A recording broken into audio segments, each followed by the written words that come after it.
श्री स्वामी समर्थ. मकर संक्रांत हा नवीन इंग्रजी वर्षामध्ये येणारा पहिलाच सण. मकर संक्रांत हा एक असा सण आहे की जो प्रत्येक वर्षी 14 जानेवारीला येत असतो. एखाद्या वर्षी मकर संक्रांत ही 13 किंवा 15 जानेवारीला येत असते. मकर संक्रांतीच्या दिवशी सूर्य हा मकर राशीमध्ये प्रवेश करत असतो आणि जेव्हा सूर्य हा मकर राशीमध्ये सूर्यास्तानंतर प्रवेश करतो त्यावेळेलाच मकर संक्रांत जी आहे तर ती 15 जानेवारीला येत असते. यंदाची जी मकर संक्रांत आहे तर ती बुधवारी 14 जानेवारी 2026ला आलेली आहे. प्रत्येक वेळेला जेव्हा मकर संक्रांत जवळ येते त्यावेळेला प्रत्येकाच्या मनामध्ये पहिला प्रश्न असतो तो म्हणजे यंदाची संक्रांत कशावरती आहे, म्हणजेच यंदाची संक्रांत ही कोणत्या रंगावरती असणार आहे. कारण संक्रांत कोणत्या रंगावरती आहे, संक्रांतीने काय परिधान केलेले आहे, संक्रांत काय भक्षण करत आहे, यावरती बऱ्याचशा गोष्टी ठरत असतात. म्हणूनच संक्रांत जी आहे तर ती कशावरती आहे हे सर्वप्रथम जाणून घेतले जाते. यंदाची जी संक्रांत आहे तर ती पिवळ्या रंगावरती आहे. त्यामुळे आपल्याला यंदाच्या संक्रांतीला काही वस्तू या चुकूनही परिधान करायच्या नाहीत. काही वस्तू या अजिबात घालायच्या नाहीत. काही पदार्थ जे आहेत तर ते सुद्धा आपल्याला मकर संक्रांतीच्या दिवशी खायचे नाहीत. जरी आपण एक वेळ हळदी कुंकू नाही केले तरी चालेल, परंतु काही गोष्टी या मकर संक्रांतीच्या दिवशी अजिबात करायच्या नाहीत.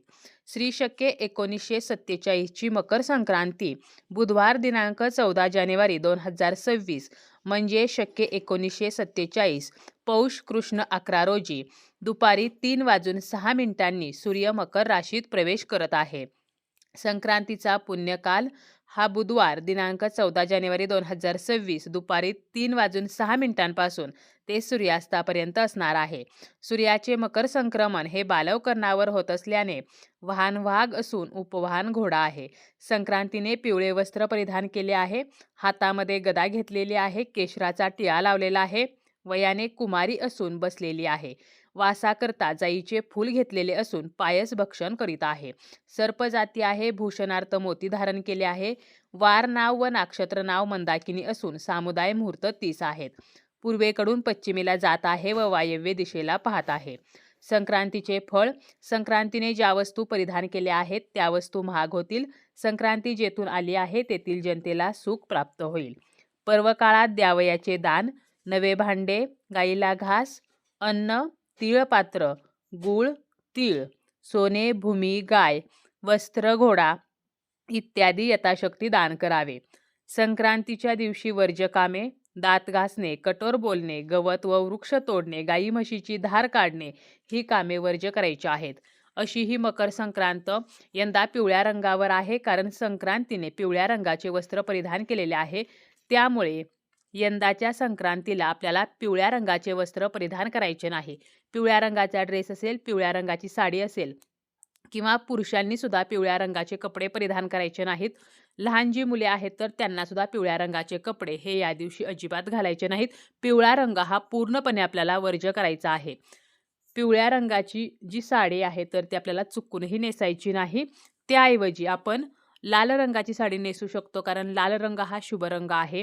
तसेच सौभाग्याचे प्रतीक असलेला जो हिरवा रंग आहे तर तो हिरवा रंग सुद्धा आपण या दिवशी परिधान करू शकतो. गुलाबी रंग असेल, केशरी असेल, जांभळा असेल, मोरपंखी असेल, इतर कोणत्याही रंगाची आपण साडी नेसू शकतो. त्याचप्रमाणे मकर संक्रांत हा एकमेव असा सण आहे की या दिवशी आवर्जून काळ्या रंगाचे कपडे घातले जातात. त्यामुळे आपण या दिवशी काळ्या रंगाची साडी सुद्धा नेसू शकतो. काही भागांमध्ये किंवा काही घरांमध्ये काळा रंग हा संक्रांतीला सुद्धा घालत नाहीत, कारण तो अशुभ मानला जातो. मग अशा वेळेला आपण इतर जे शुभ रंग आहेत अगोदर सांगितल्याप्रमाणे लाल रंग असेल, हिरवा असेल, गुलाबी असेल, केशरी असेल, तर अशा इतर रंगाची निवड सुद्धा करू शकतो. परंतु पिवळ्या रंगाची साडी चुकूनही नेसायची नाही. बऱ्याचशा ज्या साड्या आहेत तर त्यांना सोनेरी बॉर्डर असते. मग आपल्या मनामध्ये प्रश्न येतो की संक्रांत पिवळ्या रंगावरती आहे, मग सोनेरी बॉर्डर असलेली साडी आपण नेसावी का? तर सोनेरी बॉर्डर असलेली साडी जी आहे तर ती आपण नेसू शकतो. जो पिवळा रंग आहे तर तो मात्र आपल्याला वर्ज्य करायचा आहे.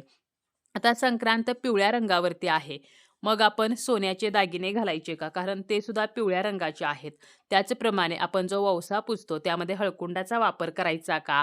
किंवा हळद वापरायची का? हळद आपण एकमेकींना लावायची का? स्वतःला लावायची का? तसेच पिवळ्या रंगाच्या बांगड्या घालायच्या का? पिवळ्या रंगाची आपण फुले वापरू शकतो का? तर याची सुद्धा माहिती आपण या व्हिडिओमध्ये पाहणार आहोत.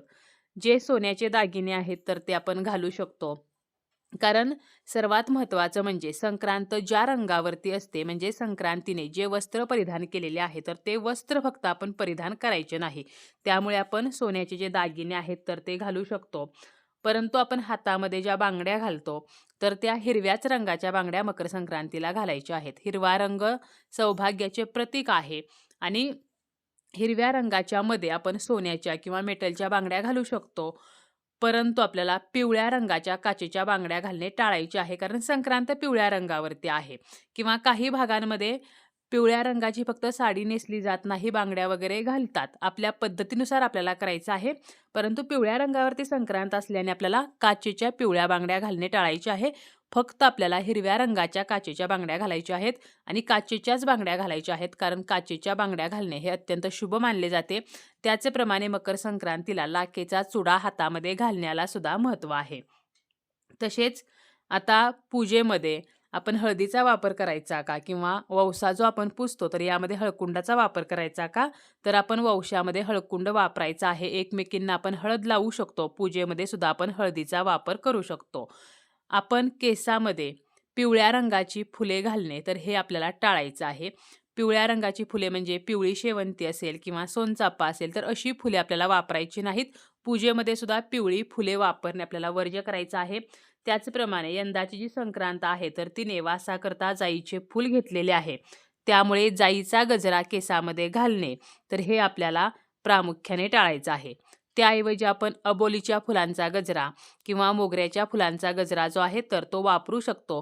परंतु जाईच्या फुलांचा मात्र आपल्याला वापर करायचा नाही. तसेच यंदाच्या संक्रांतीने भूषणार्थ मोती धारण केलेला आहे. त्यामुळे मोत्याचे जे दागिने आहेत तर ते सुद्धा आपल्याला वापरायचे नाहीत.